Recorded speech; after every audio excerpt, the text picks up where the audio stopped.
গণভোটে অংশ নিয়ে পরে তা বাতিলের দাবি করা প্রতারণার শামিল এ মন্তব্য করেছেন জামাত ইসলামীর সেক্রেটারি জেনারেল মিয়া গোলাম পারওয়ার। শেরপুর ও বগুড়ার উপনির্বাচনে ভোট কারচুপি, হামলা, জুলুম ও নির্যাতনের অভিযোগ তুলে শুক্রবার বাইতুল মোকাররম মসজিদ প্রাঙ্গণে আয়োজিত সমাবেশে প্রধান অতিথির বক্তব্যে তিনি এ মন্তব্য করেন। গোলাম পারওয়ার বলেন, বগুড়ার নির্বাচনে যে হামলার ঘটনা ঘটেছে দায়ীদের আইনের আওতায় আনতে হবে। তিনি দাবি করেন, এই দুই আসনে নির্বাচন বাতিল করে নতুন তফসিল ঘোষণা করতে হবে। এই হা বলার মধ্য দিয়ে যে রায় বাংলাদেশের মানুষ দিয়েছে, অন্য মন্ত্রীরাও দিয়েছে, আমরাও দিয়েছি, তাহলে আপনার কাছে প্রশ্ন, আপনি কি আপনার দেওয়া ভোটের ফলাফলকে অস্বীকার করবেন? তাহলে আপনি বলেন দাঁড়িয়ে যে না, আমি 12ই ফেব্রুয়ারিতে হা ভোট দেই নাই, তাই আপনি বলেন। তাহলে এই জাতি বলবে না আপনি দ্বিচারিতা করেননি, প্রতারণা করেননি।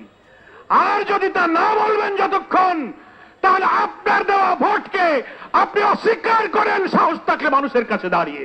অন্যদিকে খুলনায় ডিপোর ভেতর ট্যাঙ্ক লরি থেকে অকটেন চুরি করতে গিয়ে 5 জনকে হাতে নাতে আটক করা হয়েছে। শুক্রবার দুপুরে এনএসআই খুলনা মেট্রো কার্যালয়ের তথ্যের ভিত্তিতে পদ্মা ডিপোর ভেতর অভিযান চালিয়ে তাদের আটক করা হয়।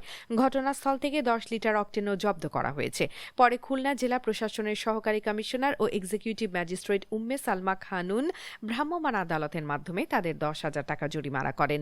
প্রশাসন সূত্র জানায়, খুলনা মহানগরীর খালিশপুর থানার পদ্মা ডিপো এলাকায় ট্যাঙ্ক লরি চালক অকটেন চুরি করেছিলেন।